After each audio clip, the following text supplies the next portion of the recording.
really matters? That might be the most important question you can ask. So let's talk about it. Hello and welcome to What Really Matters, Everyday Spirituality with Karen Wyatt. I'm glad you're here with me today for this episode because I'm going to be discussing what I'm finding to be a really difficult topic, and that is self-forgiveness. Difficult and yet essential. Probably one of the most important things we could be talking about right now as far as I'm concerned. And the idea for this topic came to me several days ago when I was working with a client of mine virtually online, and we were talking about some of the ways in which he is stuck, some of the parts of himself he is struggling to heal, both physically and emotionally. And together we came to the conclusion that he needs to forgive himself. And we talked a lot about the importance of self-forgiveness and releasing himself from old feelings of blame and shame and resentment that are serving as obstacles for his spiritual growth and obstacles for him in trying to love himself more and trying to send love out to the world as well. It was a really powerful discussion and a breakthrough for him. However, it was also a breakthrough for me because the entire time we were having this conversation, what was popping into my mind were all the ways in which I have not forgiven myself for past actions of mine, past failures, mistakes, misdeeds, all sorts of things. My mind was just reeling with this huge list of things that I have not taken the steps to forgive myself for. So it was a powerful awakening for me too in that moment. So since then, I've been doing a lot of reading about self-forgiveness, journaling, and really looking at why it's so important. And if you have listened to my previous episodes, you'll know back when I covered the lesson of love, I talked about in the intro to that I recognized the original episode was recorded a couple of years ago, but I recognized in the here and now that I actually left self-love out of the topic of love. I did not include self-love as one of the important aspects of love in general. And it kind of blew me away when I listened to the old recording and realized that I hadn't understood the importance of self-love when I originally recorded those 7 lessons. So I added that in the recording for this podcast in my intro and talked about self-love and why it's important. But now I'm doing the same thing with forgiveness because it all fits together so perfectly. In the chapter on forgiveness, I've talked about why forgiveness is essential to help us love more deeply, because when we fail to forgive, it creates obstacles for us in sharing our deepest love with other people. But once again, when I wrote the chapter on forgiveness and when I dictated the episode for the podcast a couple of years ago, I did not recognize the importance for self-forgiveness. I did. I remember that I talked about it a little bit in the book, and I gave deference to it slightly, but I did not understand at all the depth of what I was talking about and even the complexity and the amount of work that it takes to actually forgive ourselves. So that's where this episode is coming from, because this is what I personally am working on right now. I'm sharing it with you because I think it's important for all of us, and hoping that you'll resonate with it or find something here in my journey that you can use for yourself. So I have a quote from Bryant H. McGill. There is no love without forgiveness, and there is no forgiveness without love. Forgiveness and love go hand in hand. That's true for the love that we want to share with the world and give to other people, but it's also true for self-love and self-forgiveness. We will be limited in how much we're able to love and appreciate ourselves by our lack of forgiveness for things we've done in the past. And you might be like me. The moment you start thinking about it, you might discover that you have a huge laundry list of past experiences and behaviors and events that you are still carrying a great deal of shame and self-blame for. So I'm going to talk a little bit about how I've been dealing with it, but some of the things that I've learned as I started to do some more investigation on self-forgiveness. And here's a little quote I also want to share that really fits the picture perfectly of where I am right now. For one thing, discovering that I have failed to fully forgive myself is now something I need to forgive myself for. I now feel bad about myself, and I'm judging myself for not having forgiven myself well enough in the past. And Kristin Neff said, "You don't want to beat yourself up for beating yourself up in the vain hope that it will somehow make you stop beating yourself up." Wow, that spoke to me. Like right now, right here at this point, all judgment has to cease. Wherever I am on my journey right now, whatever I didn't do well enough in the past, like self-forgiveness or self-love, it's fine. I have to let go of judgments about that. I can't beat myself up over it because that just perpetuates this cycle of continuously judging myself and viewing myself as not good enough and not living up to what I should be doing. So right here and now, that's my intention, is to stop the cycle of beating myself up over anything. It's not helpful. Failing to show myself compassion doesn't help me heal the things that I feel remorse for or that I'm sorrowful for. So no more beating myself up. And I hope you will get on board with that and agree. No more beating yourself up. It doesn't work. It's not helpful. It just perpetuates the cycle. So let's stop that.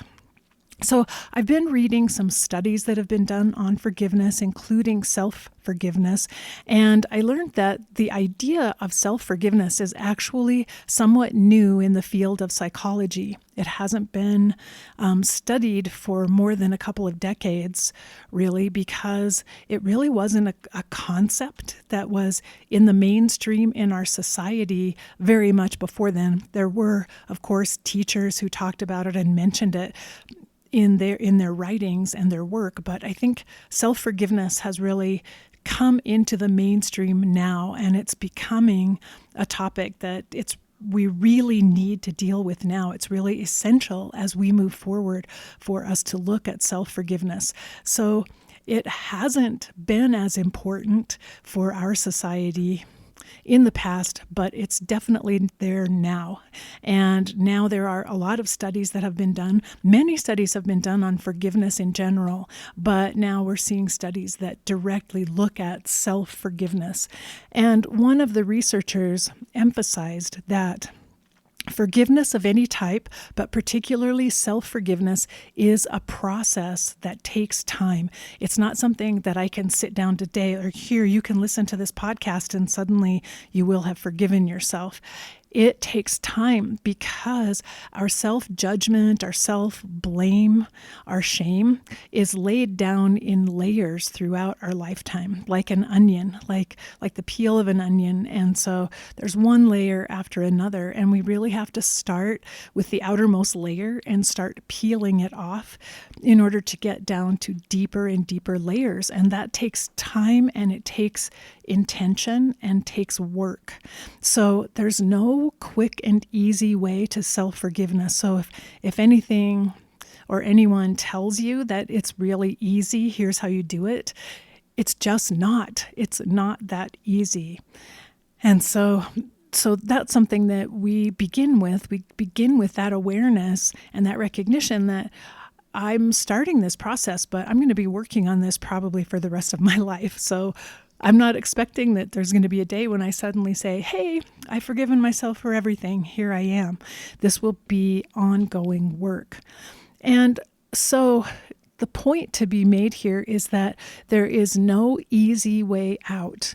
And one thing I hear people say, one tricky aspect for some people when we bring up the idea of self-forgiveness is, but won't that mean I'm just letting myself off the hook? Won't that mean I'm just finding an easy way to not have to take responsibility or feel bad about things I did? I'm just going to say, I forgive myself and move on. And in that case, that would not actually be self-forgiveness. That would actually be, in a way, a denial of the need for deep work on forgiveness of the self, and tossing it off as something simple that we can push away. And we've probably been doing that same kind of denial and rejecting and repressing of things we feel bad about for all of our lives. So we're actually turning around and looking directly at everything that we feel bad about ourselves for. And we are expressing, as we begin this process, that we're willing to look at it and we are willing to feel all the pain. There is no intent here to let ourselves off the hook or make it go away. No, we're going directly into all of that pain that we've been carrying with us for a long time.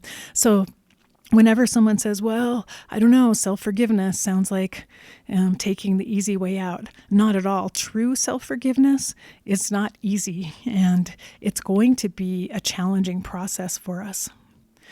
So one thing I thought of yesterday, my husband and I are getting ready to go on a camping trip, and we got our camping trailer, our little trailer, out of storage, and he had to back down our driveway with the trailer so that we could get it fixed up and ready for camping.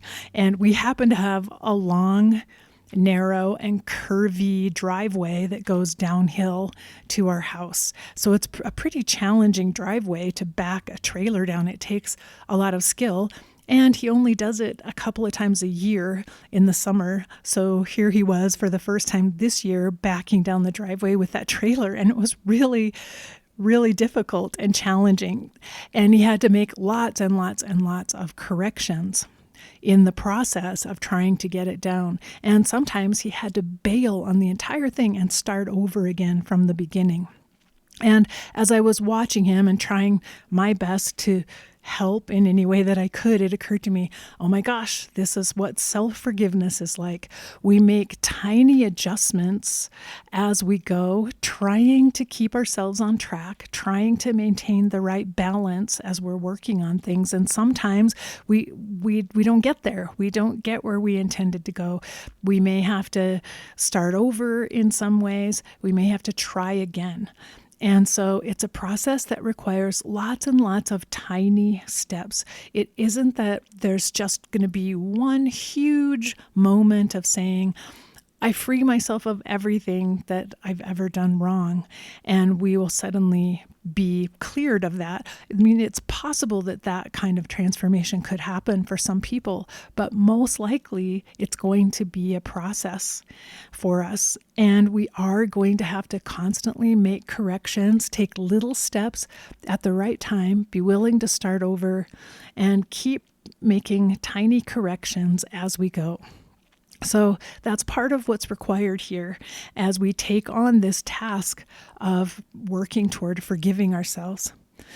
One of the psychologists that I read mentioned the fact that self-forgiveness is really a balance between taking responsibility for things we've done wrong and maintaining a positive sense of self. So what he means is we take responsibility and face it and look at it when we've done something that we don't feel good about, but we don't beat ourselves up over it. We continue to feel positively toward ourselves. That is the most effective way of attaining self-forgiveness. But again, that's a delicate balance. So that's where I'm saying it requires little steps at a time, at the right time. And sometimes we might go too far towards self-judgment and self-hatred. And we need to correct that and bring ourselves back towards self-compassion again and take the next step. And so remember this important thought, the balance between taking responsibility, making yourself look at painful things, but also continuing to feel positive toward yourself and refusing to beat yourself up. So that's where we're getting started with all these thoughts about self-forgiveness and how we are going to work on it. So there's a researcher, Robert Enright, a psychologist, who worked with the Human Development Study Group. And they did this massive meta-analysis of studies on forgiveness, but these studies are very applicable to the idea of self-forgiveness too. And what they found in the study is that simply deciding that you're going to forgive someone is not enough. So they looked at studies where people were told, who do you need to forgive? What do you need to forgive yourself for? Write a letter of apology. And they did all of that in one session, and that was it. And when they followed up on those patients, they found that they actually made essentially no progress toward genuinely forgiving themselves. And so saying, I want to forgive myself or forgive someone else, and then just doing one simple act like writing a letter is not enough. It doesn't accomplish the task. They compared that process, that single action, single encounter type of forgiveness activity, with what they called process activities, where people returned multiple times and worked on forgiveness over multiple events together, multiple experiences and encounters. And they found that when people worked on forgiveness in a group where they met, weekly or met fairly often with a group of people and kept working on different exercises and working more and more on identifying what needed to be forgiven and working toward forgiveness, they made much better progress than the people who had simply written a letter and were done with it.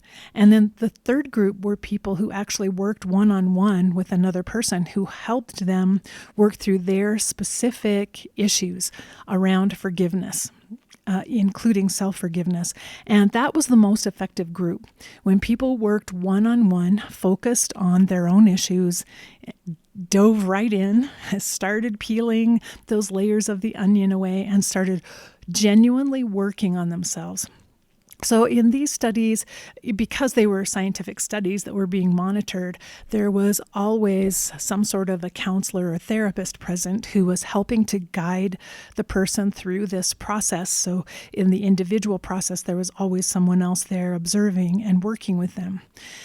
What has not been studied, simply because it's hard to figure out how to study it, are when people like us decide on my own, I'm going to take this on. I'm going to start my own forgiveness process, and I'm going to start working on it, even on a daily basis. I'm going to start looking at it, and I'm specifically referring her to self-forgiveness. So it hasn't really been studied, but we do know that when people view forgiveness as a process and they keep working on it over time, and they come back to it over and over and over again, they can make significant progress and see significant results in healing from that type of work.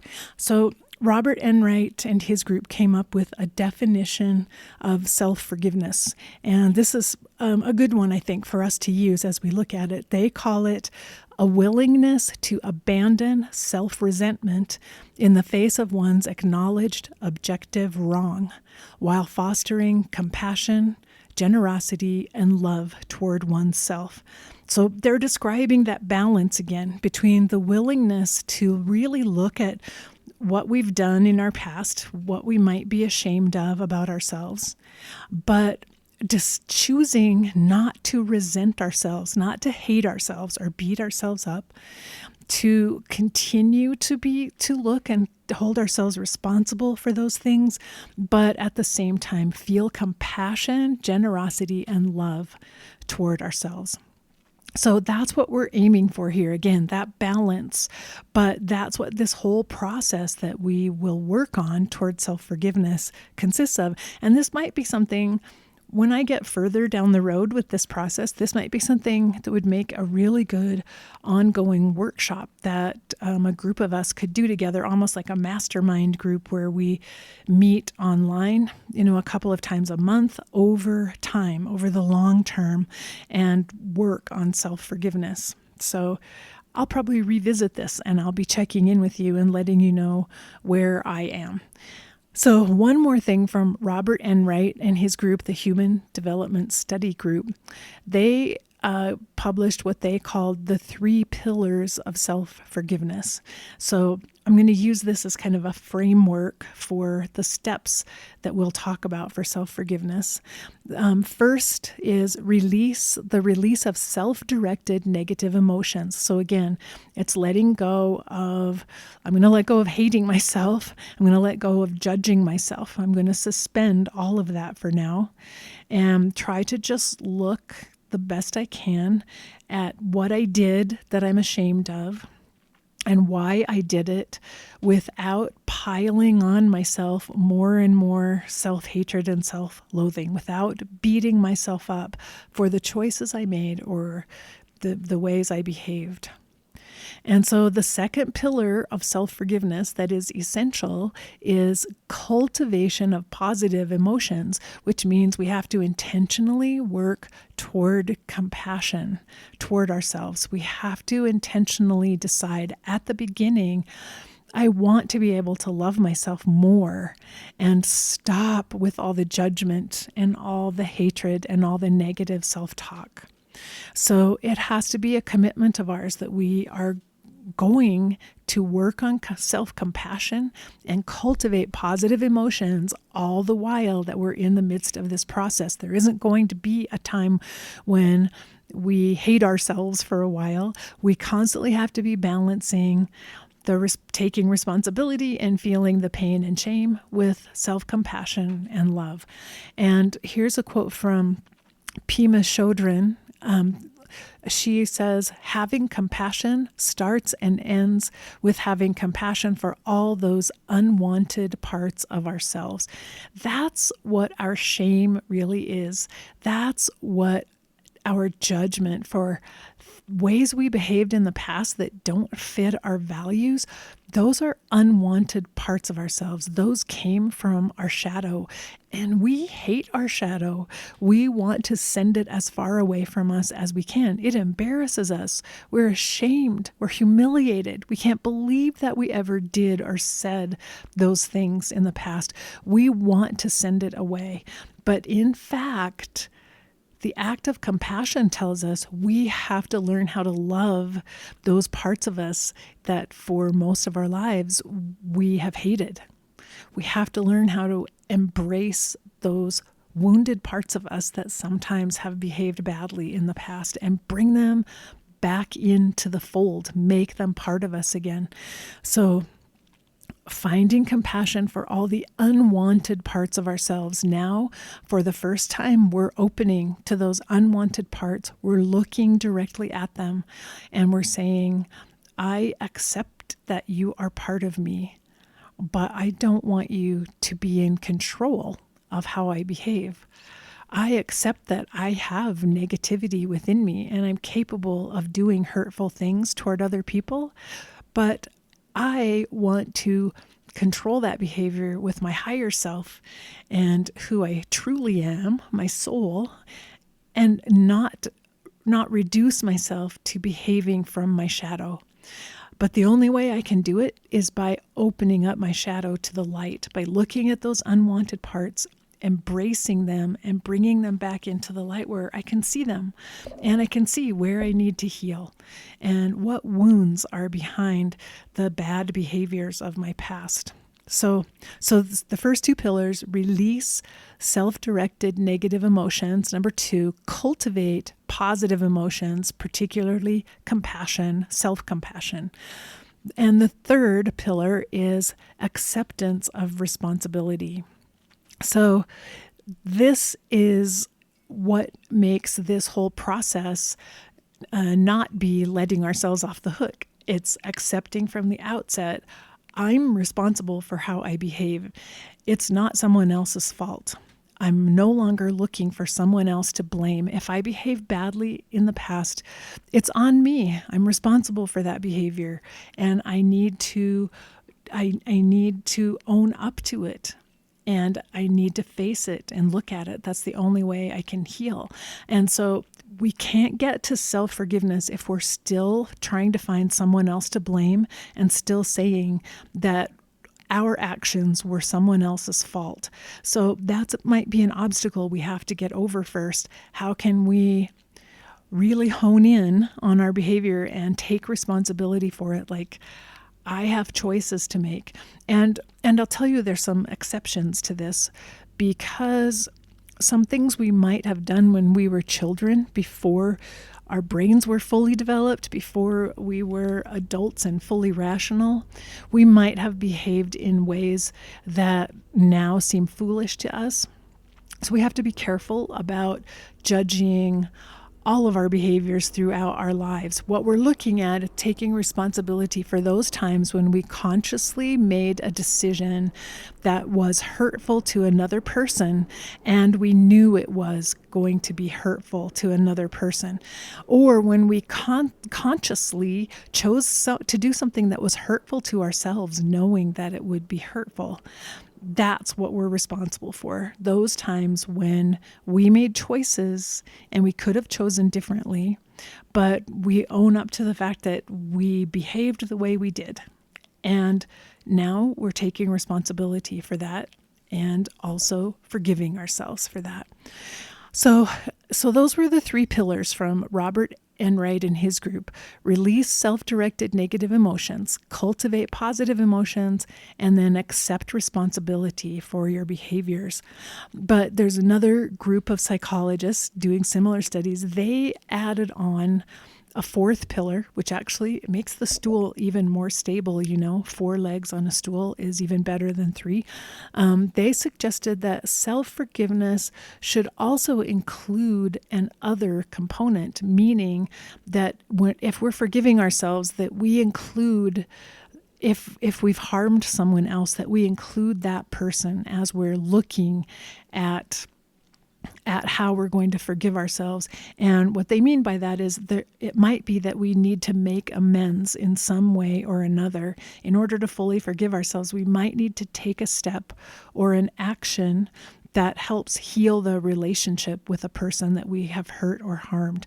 It doesn't mean that that making amends is not necessarily even talking to that other person or connecting with them. We can do it internally within ourselves, but we may need to incorporate that person and how they might have felt as a result of our actions into the work that we're doing and the process that we're doing. And we can talk about that more as we go on.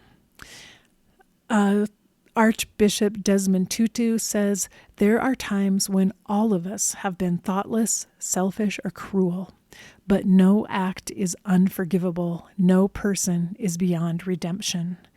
I think that's a really good reminder for us, because there may be things in our past that to us feel unforgivable. Like, how do I ever let myself off the hook for that? How do I ever stop hating myself for that thing that I did, for that way that I behaved, for what I said, for what I did to that person? Some of us may have done some shocking things, some very harmful things, some very hurtful things to other people. We might have really big shadows that we're looking at here, but this is the way to compassion, is to remember no act is unforgivable. No person is beyond redemption. So these are some things to keep reminding yourself of, that no matter how big it feels to you, whatever it is you're trying to forgive within yourself, anything can be forgiven, and there's always space for redemption. So keep that in mind. And it might be that the really big things, they might be quite a few layers down as we're looking at the onion that we're peeling. So don't worry about those right now. They'll come up when they're meant to. Start with the outer layers of the onion, and let's just peel it back gradually and slowly as we go. So I had some steps. These are some of the steps that I'm taking, that I'm working on, that kind of fit in with this whole model of the pillars of self-forgiveness and the way we've been looking at it. And the very first step is the step that the researchers said alone by itself didn't work, which is simply deciding to be forgiving. that it actually takes a lot more work than that. However, you do have to make the decision that you're ready to forgive yourself in order to start the whole process. So deciding to forgive yourself is an important first step. It's not nearly enough. It's not the whole thing, but it's where we begin, is deciding, I'm ready. It's time right now for me to work on this. And then set an intention for it, that I am going to look at forgiveness every day. Like every time I sit down with my journal, I'm going to make a little note about how am I doing on my self-forgiveness project. How's that going for me today? Is anything coming up? Anything new that I need to pay attention to? So set your intention, commit to starting this process and working on it and sticking with it, even if it feels painful. Mahatma Gandhi said, forgiveness is choosing to love. It is the first skill of self-giving love. So once again, just a reminder, the way to love yourself more is to forgive yourself. And of course, you can't forgive yourself if you don't love yourself, but you can't love yourself if you don't forgive yourself. It's that paradox. But begin wherever you are. If you have the smallest shred of love for yourself, come from that place in your decision to forgive yourself. And as you make a tiny bit of progress toward forgiveness, you'll find a little bit more love for yourself, which will help you take the next step toward forgiveness. They go hand in hand. And so just remember, as part of the process, begin wherever you are and find any shred of self-love that you have, wherever it comes from, whatever it's about. Find that and utilize it and say, because I love myself in this way, I really want to forgive the past. I really want to get over my self-judgment. I want to stop beating myself up.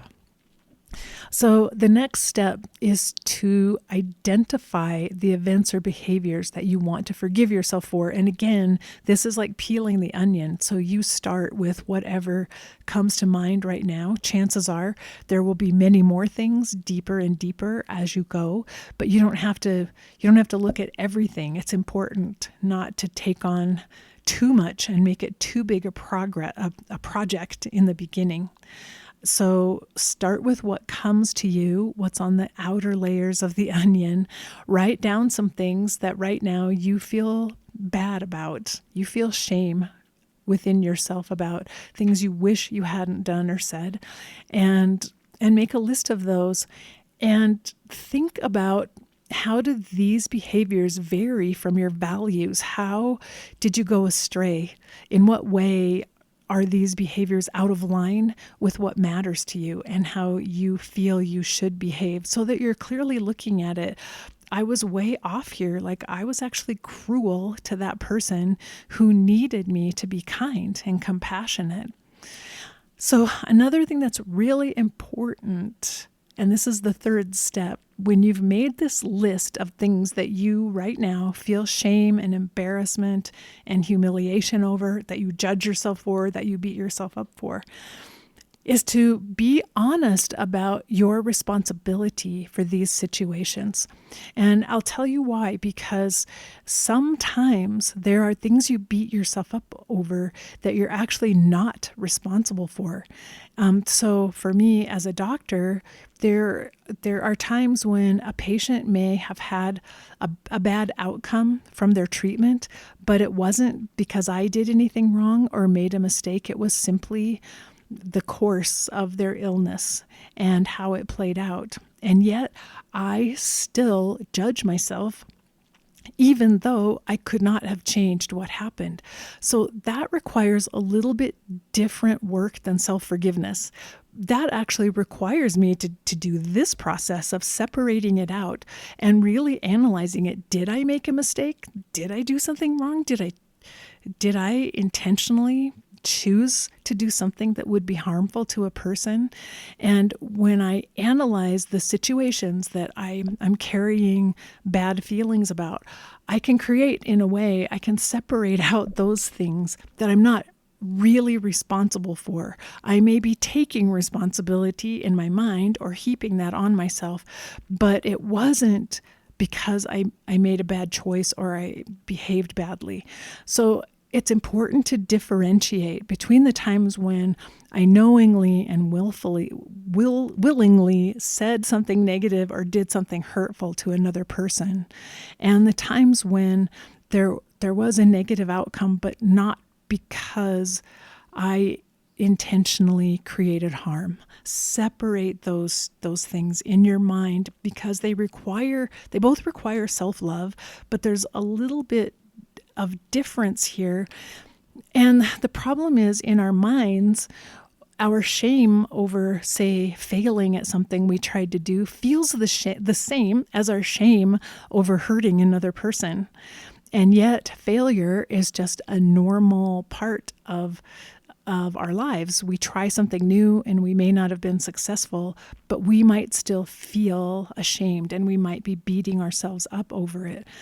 That requires a little bit different process of actually looking at those things and saying, I didn't really do anything wrong. I didn't violate my values. I tried my hardest and it didn't work out. I'm not going to shame myself for that. That's a slightly different process than saying, in this case, though, I knew I was telling a lie to that person. I knew I was telling them a lie, and that felt awful to me, and I still feel awful that I did that. That's different, because in that case, we need to feel the pain of the lie we've told. We need to feel the remorse for it. We need to carry it and look at that directly.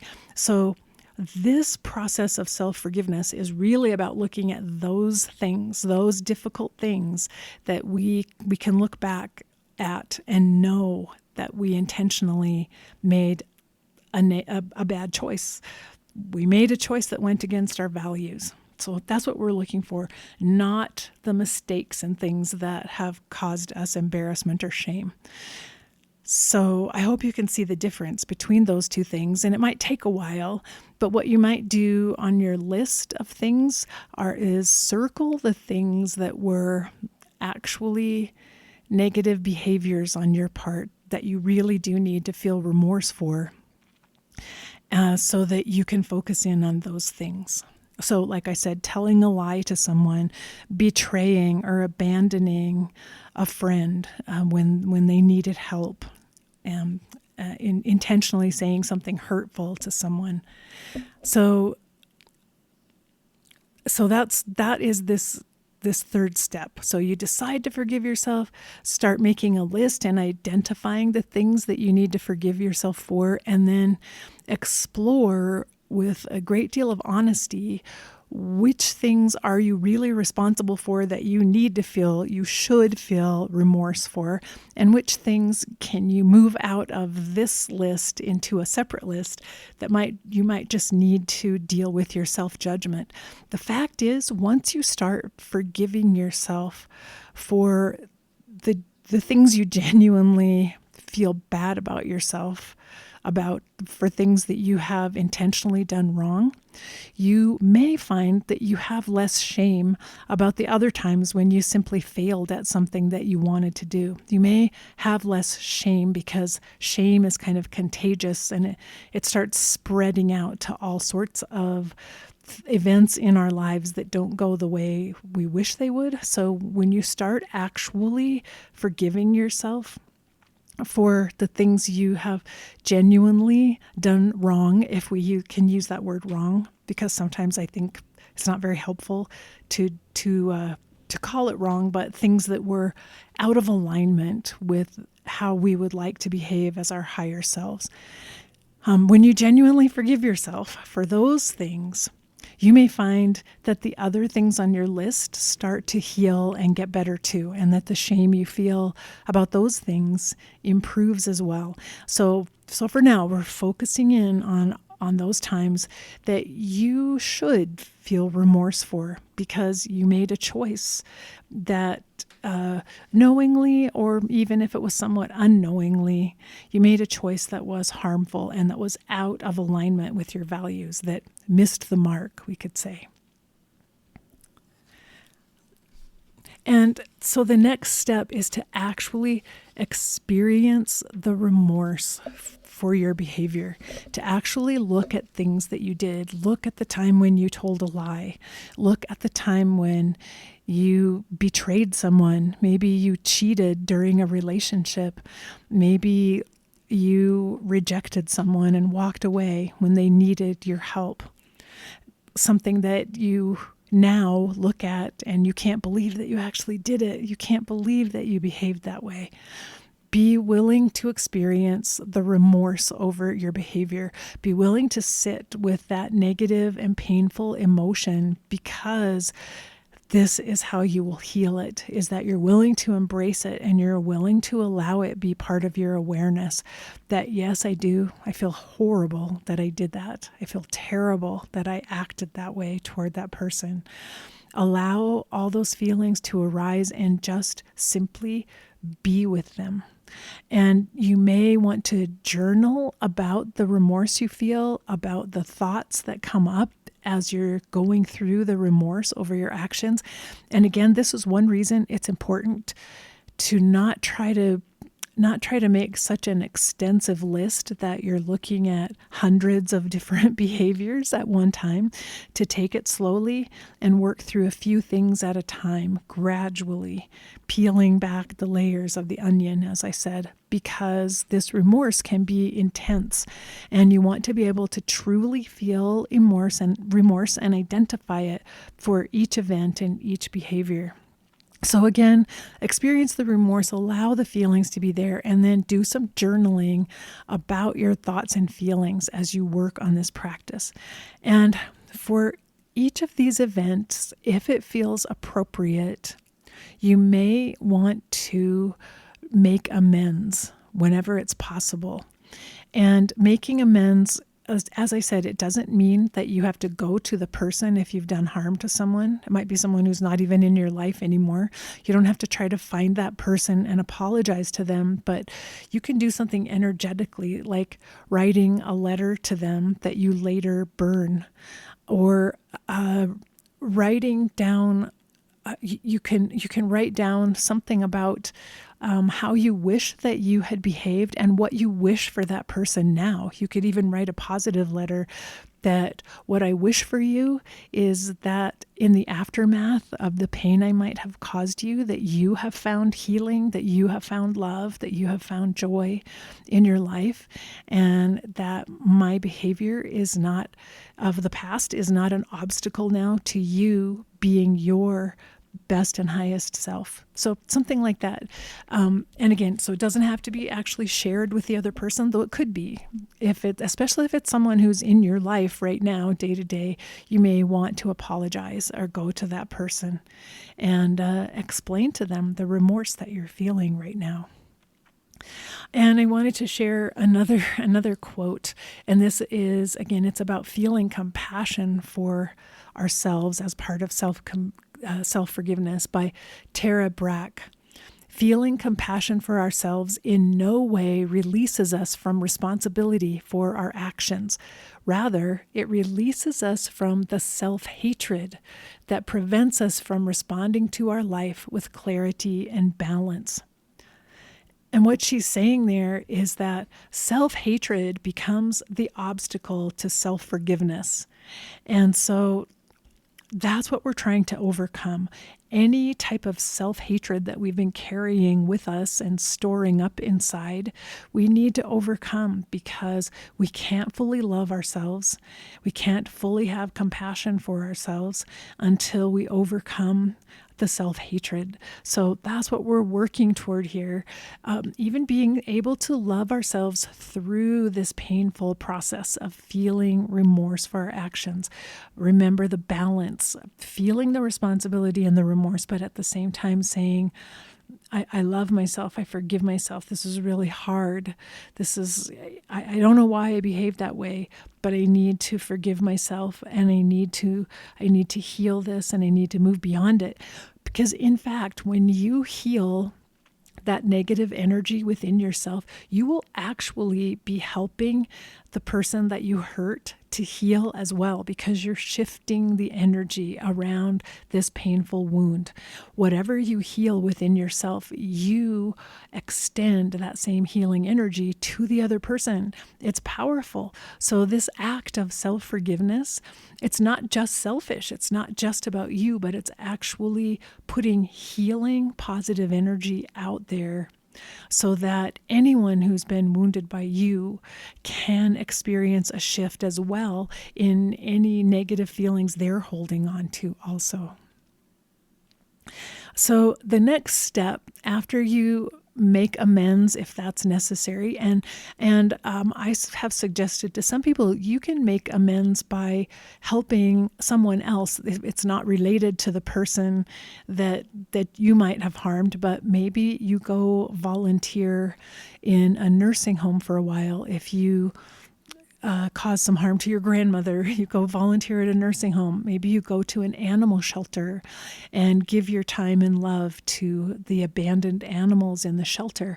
You can find other ways of making amends by being of service and being generous to other people who need help.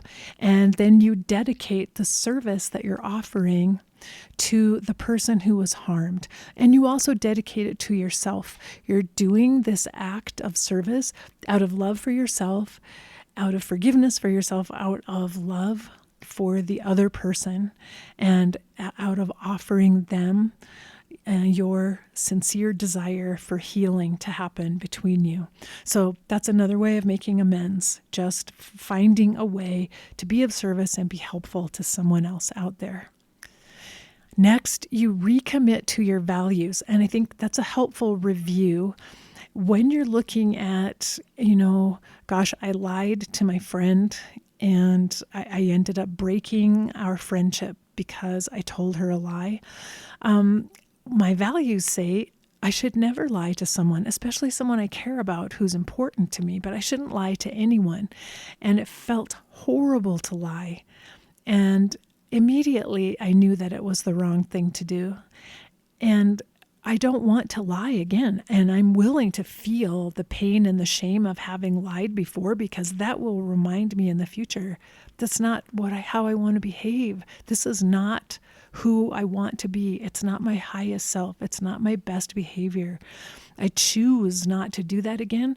And I want to remember how bad the pain and the shame feel so that I won't behave that way again. So this recommitment to your values helps you again distinguish between the behavior that fell short and your goals and your aspirations for how you would like to behave in the future. Next, you cultivate positive emotions. So you intentionally bring in something positive as you're doing this process. And again, you feel gratitude, find a way to feel some joy, do something kind for yourself, search for anything positive in the situation that you're in. You might, one thing you could do is remember a time when you actually behaved well, when you did the best thing for someone else. You may not even know how or why you did that, but you can allow yourself to feel good about a time when you were very caring, when you acted from your highest self and your highest values, and you did something that felt good. Dwell on that feeling of what it's like when you do behave from your highest self, and allow yourself to celebrate it and feel good about that and hold on to it. So from what we've learned about brain neurochemistry, we understand that the brain holds on to negative memories far more readily than positive memories, which is why we have to go out and search for those positive things that have happened, positive things we've done in the past. They might not just come to the surface in our minds. We actually have to think about it. We have to write them down. We have to focus on them, because that's the way we bring them to our attention. And we balance out the negativity and the self-judgment we're feeling by remembering, but I'm not all bad. I remember that one time when I did something that was so kind, and I feel so good about having done that. So that's one way to cultivate those positive emotions and bring them in for yourself. And when you remember behaving from your higher self, think about what was different about that situation from the time when you did not behave so well, and what did it take? Like, what inspired you to behave from your highest self? You start analyzing the good experiences too, because you're teaching yourself a little bit about how do I more often get in that state when I'm acting and operating from my higher self, from my highest values. So that's part of cultivating the positive emotions and reviewing the good things that have happened and just finding more compassion for yourself. This was, let's see, where did this go? Oh, I have a good quote from Louise Hay. She said, "You've been criticizing yourself for years and it hasn't worked. Try approving of yourself and see what happens." I thought that was, I liked that idea. True. The way we've been doing it hasn't been so helpful. So let's try something different. And Jack Kornfield, the Buddhist practitioner, wrote, "If your compassion does not include yourself, it is incomplete." And so we might be doing our spiritual work on loving others and sending compassion out to the world, but if we don't have compassion for ourselves, we're not really doing the work that we set out to do. So it's essential that we figure out how to have compassion for ourselves. And a quote from the Buddha, who says, "Our sorrows and wounds are only healed when we touch them with compassion." So compassion is essential as we go through this process. Whatever it takes for you to learn how to have compassion for yourself, stop beating yourself up, find compassion instead. That's an essential part of this entire process. The very last step in this self-forgiveness process is just letting go. And I suggest using a ritual to release your self-blame and to make space for greater compassion. Now, it's going to take you a while to get to the place where you're ready for this ritual. I'm telling you about it now, but it's going to take a little while to get there. And some ideas, I already mentioned the idea of writing a letter of apology, or a letter stating how I wish I had behaved and what I wish had happened. And then maybe after you've gathered several of those letters, have a little ceremony where you burn them in a fire pit or a fireplace, or as a way of releasing the energy. You're putting all of this remorse and your sorrowful energy into the letter. And as you burn the letter, you're releasing that regret and self-judgment and self-blame up into the ether. And so burning the letters that you've written is one thing to do. You can also, if you live near any type of running water, a stream or a river, you can gather flowers or small stones. You can make them into a mandala. Sticks work as well. You can create a little beautiful mandala. You have a ceremony where you put all of your remorse, all of your self-judgment and self-blame into that mandala, into those objects that you've gathered. You hold it for a while, you study it and look at it, enjoy the beauty of it, and then one by one you dismantle the mandala and toss each item into the water, and you watch it flow away. So you're gradually dismantling and dissolving and releasing all of that self-judgment and blame. And that's one of my very favorite rituals that I do often because I live near rivers and streams, so it's available to me all the time. And another thing, if you live in a windy climate, you can release leaves or petals to the wind. So you can do the same thing, gather a basket full of flower petals or leaves or pine cones or pine needles that you find on the ground into a basket. And if it's a windy day, you can go out into the wind and you do a similar ritual. You put all of your negative emotions, your self-judgment, your self-hatred, your self-blame into the basket, and you toss it into the wind and let the wind carry it away. So that's an example of 3 different types of rituals you can use for releasing this self-blame and making space for greater compassion. I'm going to review those steps just quickly for you in case you're wanting to write this down. And I can also I'll include my notes and a handout for this so that if you're interested, you can download the notes if you want to practice this with me over the next several months. I'm going to be working on this.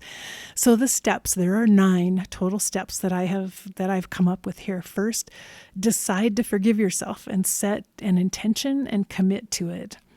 Number 2, identify the events or behaviors you wish to forgive yourself for. Make a list of those things. Number 3, explore your responsibility for what happened and be honest. If it's something you're genuinely responsible for, those are the things we want to focus on in this process. If they're things that weren't really your faults, move those aside, and that can be worked on in a different way in the future. Number 4, allow yourself to experience the remorse and sorrow that comes up when you look at those behaviors. Let the feelings arise, allow them to be present, and just sit with them and really feel the pain of it. Number 5, journal about thoughts and feelings that arise as you're sitting with these emotions and your remorse. Number 6, make amends when possible and when you feel inspired to do that in whatever way comes to you that would be appropriate for making amends.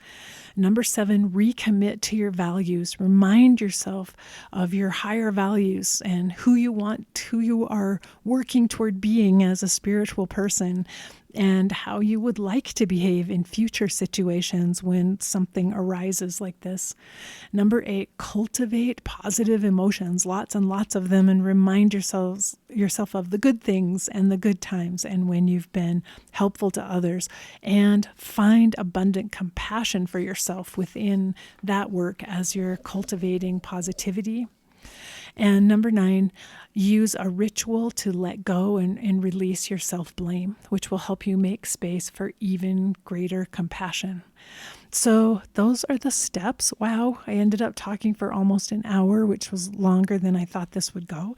But this is what I'm working on. This is what I'm doing right now. My project, probably for the rest of my life, is working on self-forgiveness because it's been neglected for decades. I have not put time and energy, and I have really committed a significant amount of my energy to self-judgment and self-blame and guilt and lots of negative feelings and beating myself up. And I'm ready to stop doing that and to find a way to balance taking responsibility with continuing to have compassion for myself.